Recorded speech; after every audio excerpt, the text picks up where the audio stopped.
Tom sat on the edge of his rooftop, looking up at the night sky. The stars blinked like old friends, but one star farther out, quieter than the rest, was where she was now. His sister Lena. She hadn't moved to another city. She hadn't moved to another country. She had moved to another planet. 3 years ago, Lena got picked for the first human deep space colony mission. Pioneer 1, they called it, a small station near a warm, Earth-like world. Just a test. Just 10 people. But Lena was one of them. She always said, "Someone's got to build the future, Tom. Might as well be me." And just like that, she was gone dot at first. They talked every week. Messages bounced through satellites and space relays.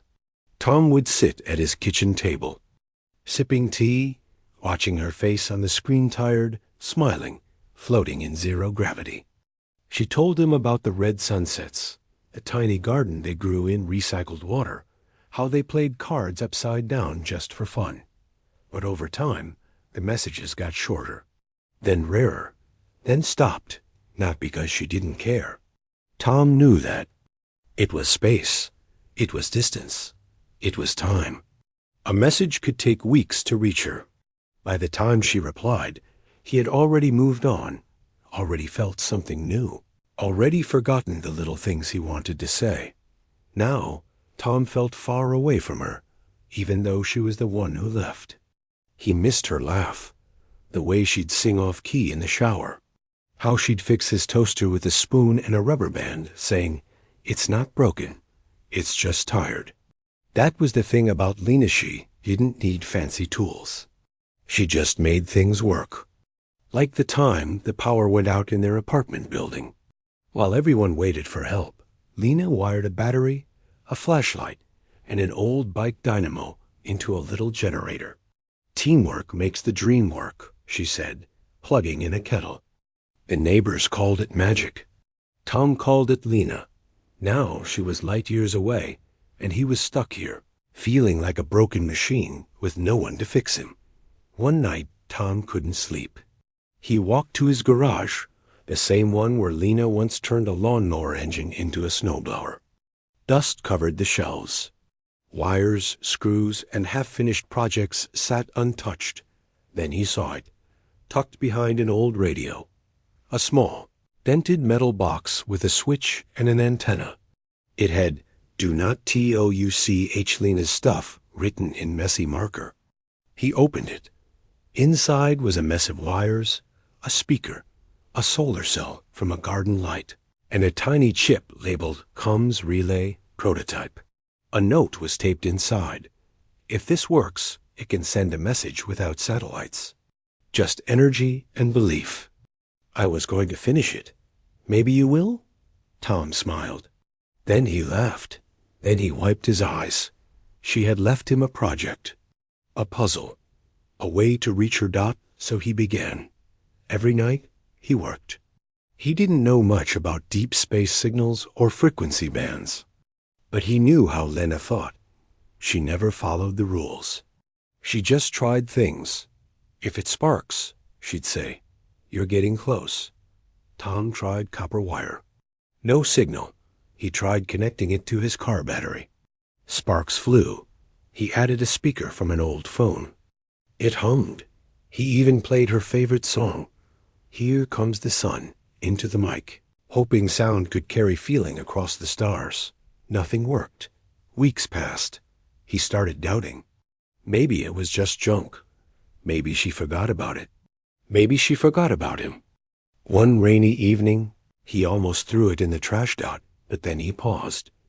He remembered something Lina always said: "Tech isn't about being perfect. It's about trying. It's about saying, 'I'm still here. I remember you.'" So he sat down one last time. He didn't aim for science. He aimed for her. He recorded a message, simple, quiet. "Hey, Lena, it's Tom.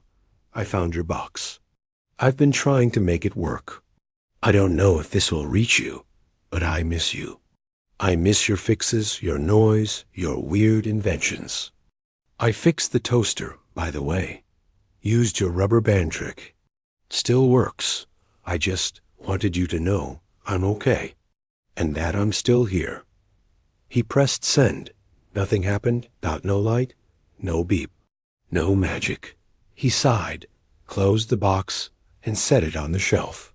But far away, on a small station orbiting a distant world, something did happen. A quiet beep. On a dusty console, a forgotten receiver lit up. A message appeared. Signal received. Origin, Earth, sender, Tom. And below it, audio began to play. Lena, floating in her bunk, heard her brother's voice. She froze. Then tears filled her eyes. She hadn't realized how much she missed home. She grabbed her gear and ran to the comms room. With tired hands, she pulled out her old tools. She didn't have the right parts, but she had wires, hope, and a deep belief that something could work if you wanted it to enough. She built a reply system in 2 days.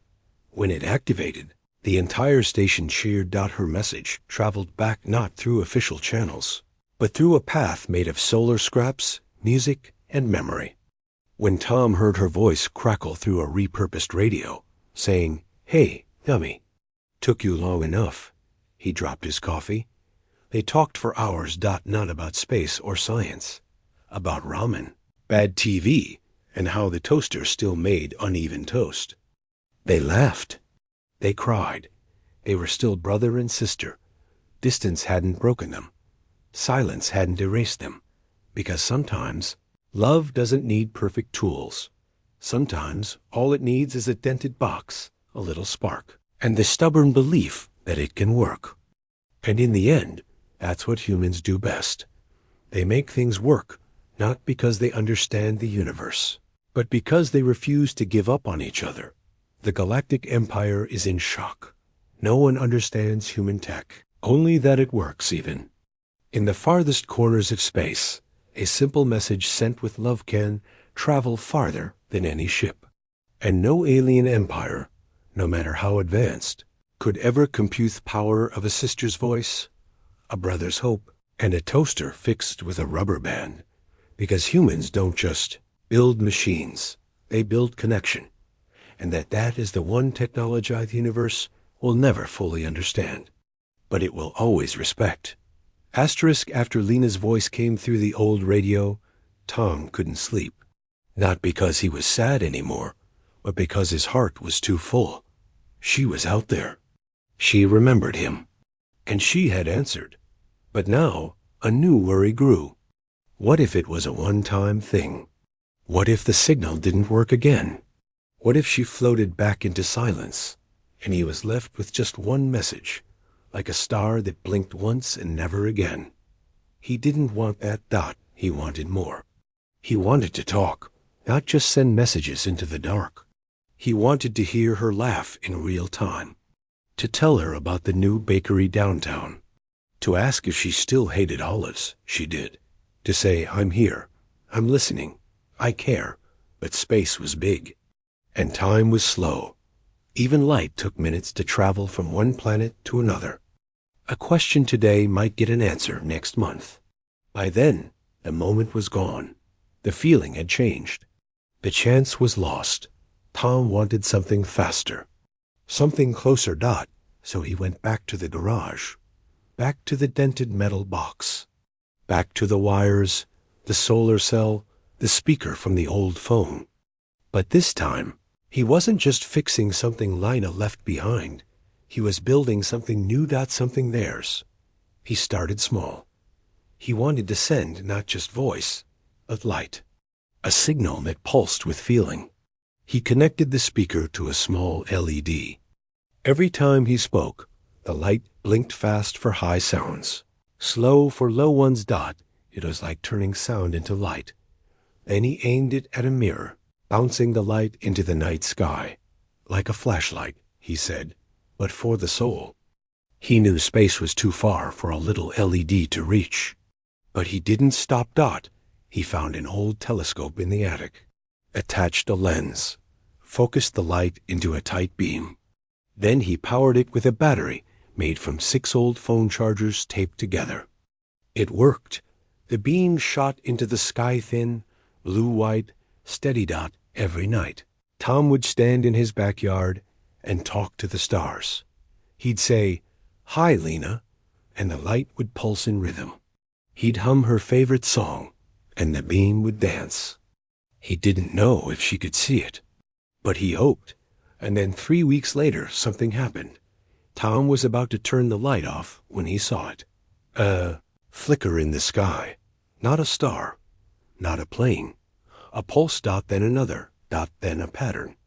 Tap, tap, tap. Just like the rhythm of "Here Comes the Sun." His breath stopped. Lena was answering dot. She had seen the light. She had made her own. From scraps on her station, she had built a signal mirror, just like kids used to send messages across schoolyards. But hers was powered by solar panels and aimed with careful hands. And every night, when her shift ended, she pointed it toward Earth. She didn't know if Tom could see it, but she hoped to God now they had a new language. No words, no satellites, just light dot flash, pause, flash flash, like two kids across a valley, playing with flashlights. Only this valley was light years wide. Tom started keeping a notebook. He wrote down the patterns. Made a code. 1 flash equals "I miss you." 2 flashes equals "I'm okay." 3 fast equals, remember this? Long pause, then slow equals "I'm thinking of you." And every night he added a new one. One time he sent a long wavy pulse like a heartbeat dot the next night. Her light replied with the same rhythm dot. She had copied his heartbeat. Tom sat down and cried dot. It wasn't just tech. Dot, it was love. And love, it turned out, could travel on light, on sound, on hope, on a rubber band and a dream. But Tom still wanted more. He wanted to see her. Not just hear or signal. He wanted to look into her eyes. So he began his biggest project yet. He found an old laptop, a webcam, a solar panel from a garden light. He learned about radio waves, frequencies, and how to turn video into signals that could ride on light dot. It was hard. He failed many times. Once, the screen showed only snow and a voice saying, "Burrito." He later realized it was a cooking show from 2012. Another time, winter came to Tom's town, and with it, snow. Thick, soft, quiet. It covered the rooftops, the roads, the trees like a blanket over the world dot. It also covered the solar panel on Tom's signal tower. For 3 days, the light didn't shine. For 3 nights, he sent no pulses. And for the first time since Lena answered, Tom felt the old emptiness return. The silence. The distance dot. It wasn't just snow. It was fear. What if she thought he had stopped caring? What if she looked up at Earth and saw only dark and believed he had forgotten her? He tried to clear the panel, but the ice was too thick. The battery was low. The system wouldn't start. He sat in the garage, staring at the dented metal box, the one that started it all. "I don't know how to fix this," he whispered. And for a moment, he wanted to give up. But then he remembered something Lena once said, back when they were kids and their radio stopped working during a storm. "Tom, tech doesn't care how big the problem is. It only cares that you don't walk away." So he didn't. He looked around the garage. No solar power, no clean panel, but he had wires.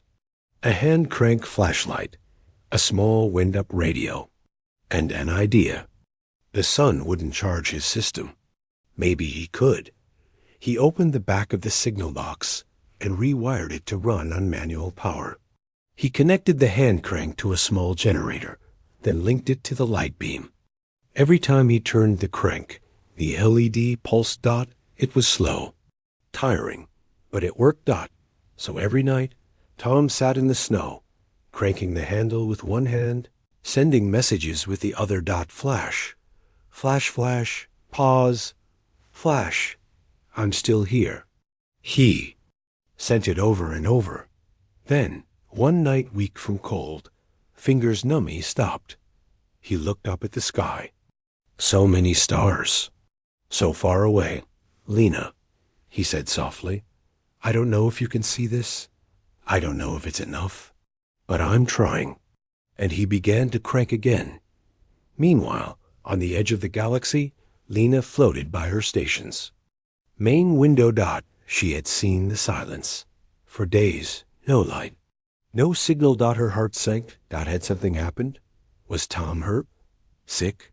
Had he just moved on? She didn't blame him. Life on Earth went on. But still, the quiet hurt dot then, on the 7th. Night, her sensors picked up a weak pulse. Not from the solar tower. Not from the usual frequency. A new one. Faint, uneven dot like a heartbeat, struggling to keep going. She zoomed in, and there it was. A tiny blue light, blinking from Earth, dot, not steady. Not strong, but their dot and the rhythm. It was their code, dot, flash. Flash, flash. Pause. Flash. I'm still here. She smiled. Then she cried. She knew that light wasn't running on power, dot. It was running on will. Love. On a brother who refused to let go, dot, so she did the only thing she could. She answered. With her own hand, dot, no machines. No automatic signals. Just her, pressing. The button on her side of the link, flash by flash, sending back. Flash, flash, flash, flash, flash, flash. So am I. They didn't talk. They didn't send videos or long messages. They just blinked at each other across the universe. Like two fireflies. Too far to touch, but close enough to see, dot, and for the first time in weeks, Tom felt warm, dot, the next morning. Tom found a package on his porch, dot, no return address. Just a small, smooth box made of silver metal. Inside was a note. We watched. We saw what you did. You powered light with your own hands. You sent love across ice and dark. We do not understand this, but we honor it. Beneath the note was a small discworm to the touch, glowing faintly, dot, it read, 0-point energy cell. Do not open. Ever. Tom didn't know who sent it. This Iron? Another alien race? It didn't matter. What mattered was that when he connected it to his system, the light turned on brighter than ever. No wires, no cranking. Just light, dot, and when he tested it that night, the beam shot into space like a laser of hope, dot. Lina saw it instantly. She laughed out loud, dot, then she called him. Through their video link, her face filled the screen. Tom, what did you do? Your signal just went from barely working to blinding the whole station. Tom grinned, got an upgrade from someone who was watching. Lena smiled. Of course, the universe loves a stubborn human. They talked for hours. About the snow, about the stars. About the time Tom tried to make pancakes and set the toaster on fire. I still use your rubber band trick, he said. I still hum your dumb songs, she said. They were still far apart, but they weren't distant anymore. Weeks passed. Tom started teaching others, dot, at the local community center. He showed kids how to build simple signal lights. You don't need fancy tools, he said. You just need a reason to try. One girl built a light that blinked, I love you, in Morse code. She sent it to her dad, who worked on an ocean research ship. He saw it. He answered, dot, another boy. Made a music box that sent vibrations through the ground. If love is energy, he said, maybe the earth can carry it. Tom didn't know if it worked, but he believed it. Could, dot, because humans do that, dot. They believe in connection. They build bridges out of wire, hope, and used batteries. They power signals with their hands. They send love across ice, silence, and space, because someone taught them it was worth it, dot, and one day, news came. A deep space relay station built by many species had added a new channel, dot, not for war, not for trade, for light signals. The note said, We do not understand how these weak pulses carry meaning, but we have seen them cross galaxies. We have seen them answer silence. We have seen them keep humans connected. So we made space for them, because even the stars know some things are more important than logic. One night, Tom stood outside, watching the sky. Lena's light blinked softly in the distance. He sent one last pulse before. Bed.flash dash flash. Flash, flash, flash, flash. Flash, flash. Flash, flash, flash. Flash, flash, flash. Lash. I love you. Me too, always. And far away, Lena saw it. She pressed the button once, twice, three times. Then she whispered, always, even though she knew sound couldn't reach him. But love could, because love isn't a signal dot, it's a system, and humans? They're the only species in the universe, can build out of nothing but hope. A broken toaster and a heart that refuses to quit. The Galactic Empire is in shock. No one understands human tech. Only that it works. They study our machines, scan our signals. They cannot compute our logic, but they see what we do. We reach across voids. We power light with love. We fix what's broken, not because we know how, but because we care too much to stop. And that is the one for Steven. The stars can't ignore. Spring came slowly to Tom's town. The snow melted, dripping from rooftops like quiet tears. Flowers pushed through the soil, small and brave. Birds returned, singing as if nothing had changed.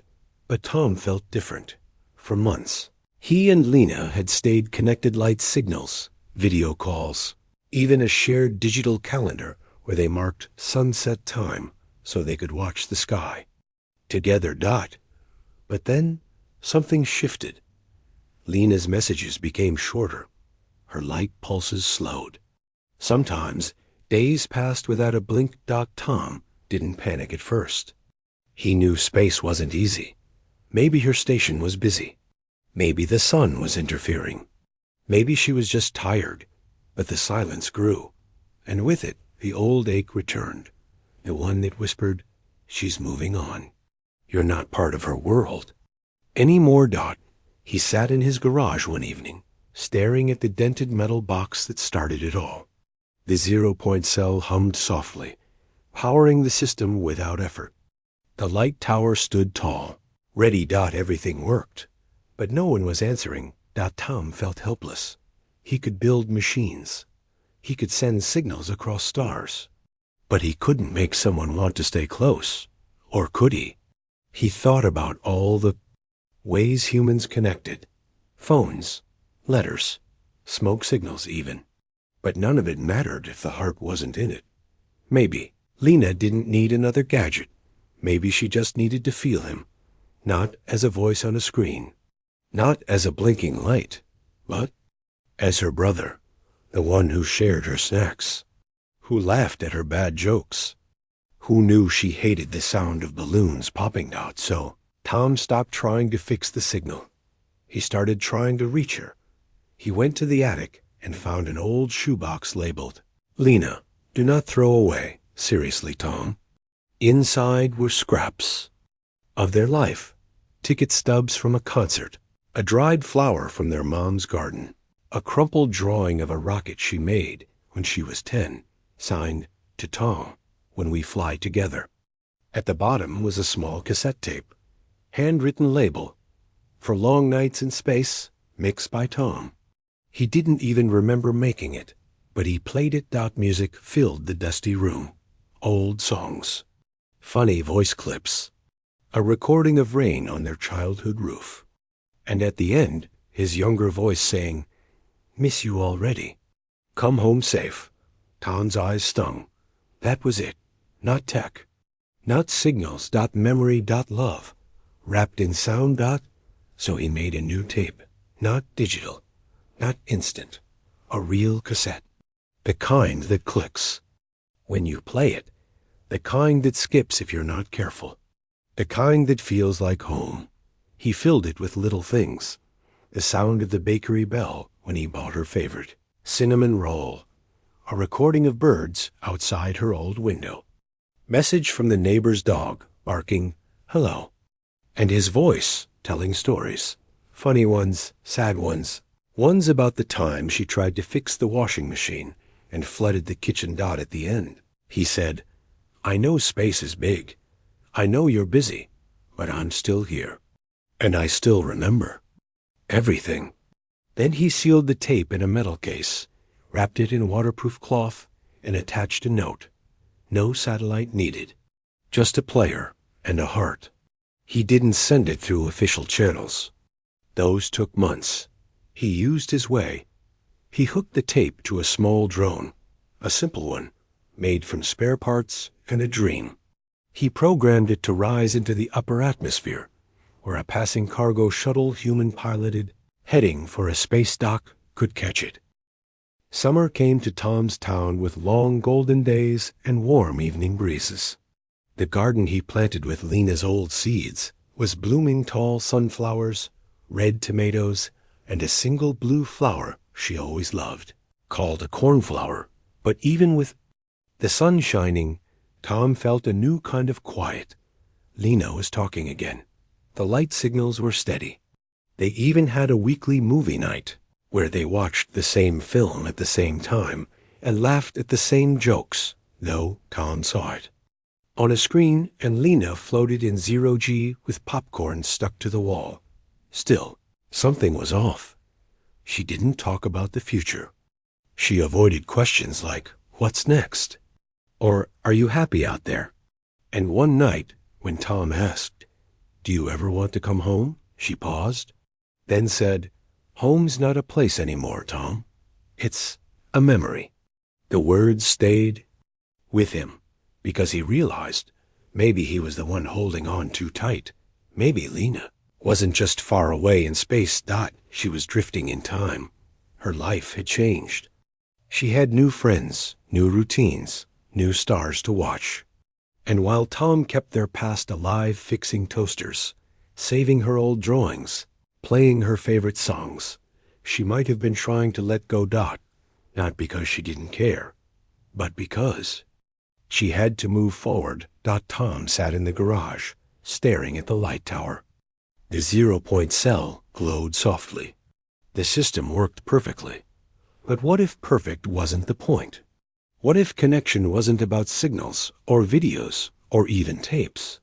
What if it was about letting go, but still staying close? He thought about the cornflower in the garden. It didn't need constant attention. It didn't need to be held. It just needed sunlight, water, and space to grow. Maybe that's what Lena needed. Not more gadgets. Not more messages, but freedom and love that didn't pull, but supported. So Tom made a decision. He turned off the light tower. Forever.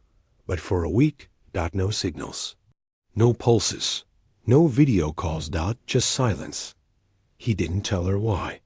He just sent one last blink. Flash, flash. Flash, flash, flash. Flash. I love you. Breathe. Then he waited. At first, the silence felt like falling. He missed her voice, missed the rhythm of their light code, missed knowing she was out there answering him. He walked through town, past the bakery, the park, the bridge where they used to skip stones. Everything felt quieter, but he also noticed new things.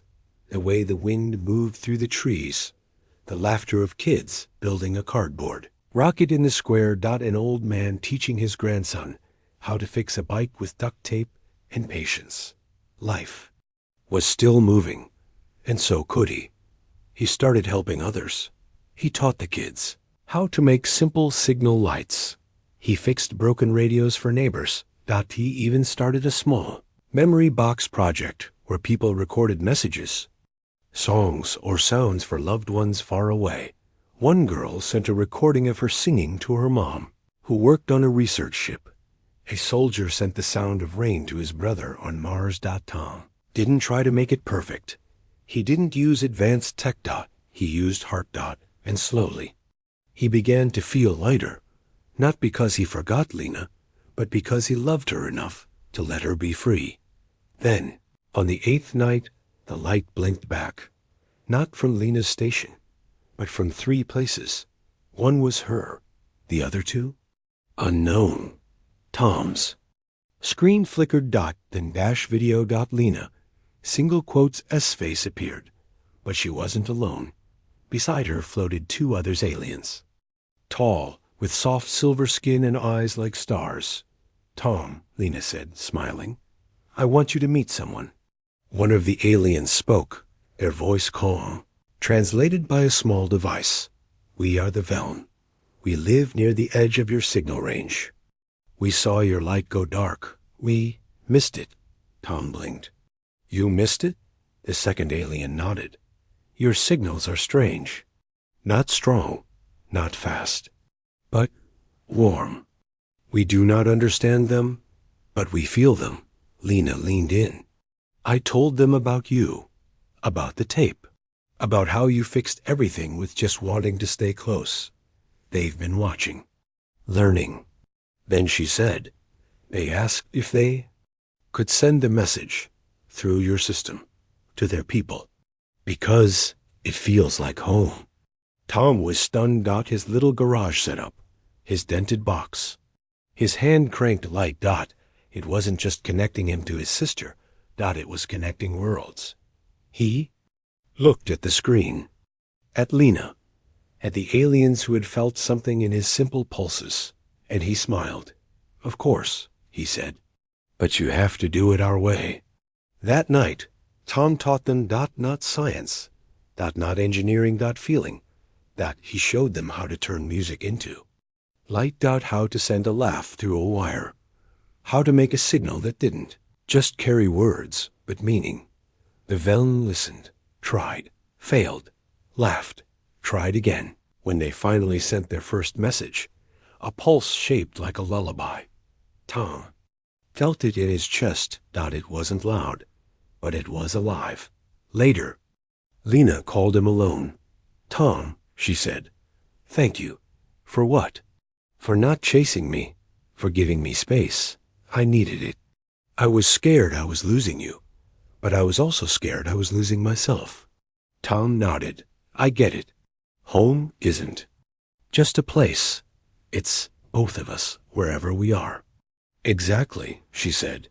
And now I feel close again, not because of the light, but because I know you're not holding on too tight. You're just there. He smiled. Always. Weeks later, a new network formed across the solar system. Small lights blinked in rhythm, not perfect, not fast, but full of feeling.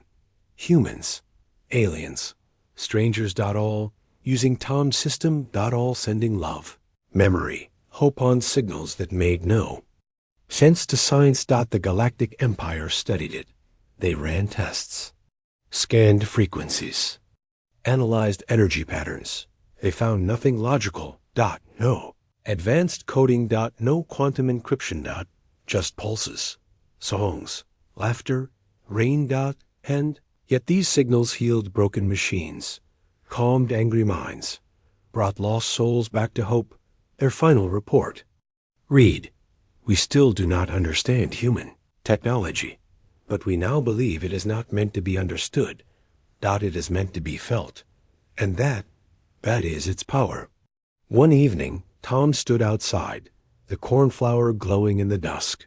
The light tower was on again, but softer now, not demanding, not desperate, just present. Lena's signal blinked back, and another. Then another. A chain of light across the stars. He didn't need to say much. He just sat, watched, and smiled, because he finally understood. Love isn't about holding on. About building something so strong, so full of heart, that even when you let go, it still holds you. The Galactic Empire is in shock. No one understands human tech, only that it works. They study our machines. They search for logic. They find only chaos, but they see what we know. Humans don't connect with wires. We connect with memory. With silence, with letting go and still staying close. We build not to control, but to say, I'm here, I care, and you are free. And that is the most powerful technology in all the universe. Asterisk autumn painted Tom's town in reds and golds. Leaves fell like quiet thoughts, drifting to the ground.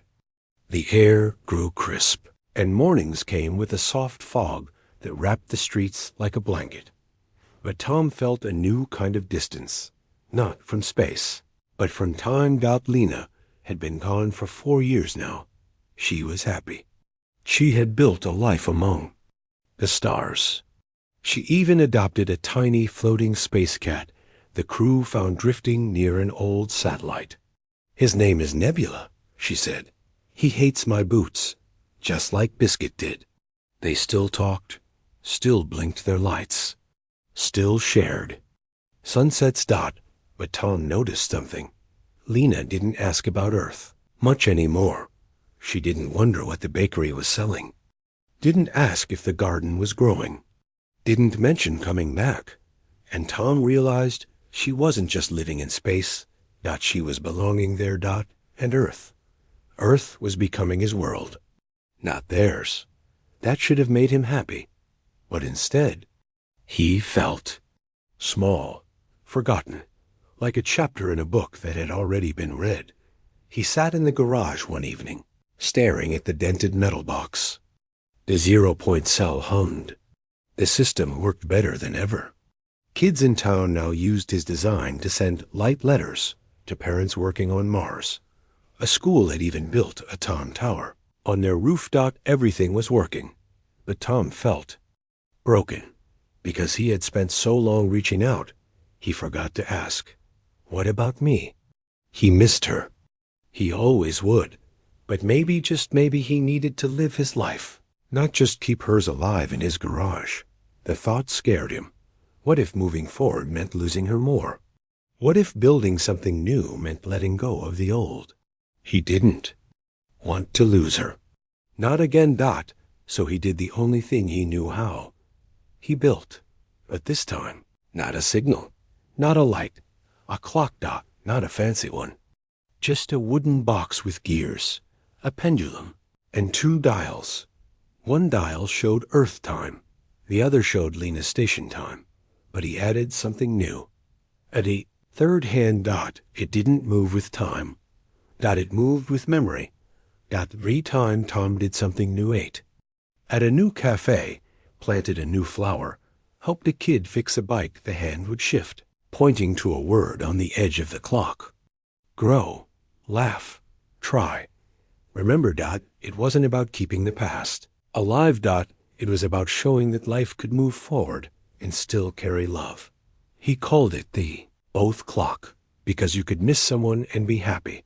You could love the past and build the future. You could be far apart and still close, all at once. He sent a video to Lena. Not a call, not a signal, just a recording. He showed her the clock, told her about the garden, about the kids using his system to talk to their parents, about how he started teaching repair classes at the community center. I still miss you, he said, every day. But I'm not just waiting for you anymore. I'm living. I hope that's okay. He didn't know if she'd understand. But 2 nights later, her light blinked not the usual code. A new one. Slow. Warm. Flash. Pause. Flash flash. Pause. Flash flash flash. I'm proud of you. Tom sat down. Then he smiled. Then he cried because he finally felt it. Wasn't disappointed. She was happy for him.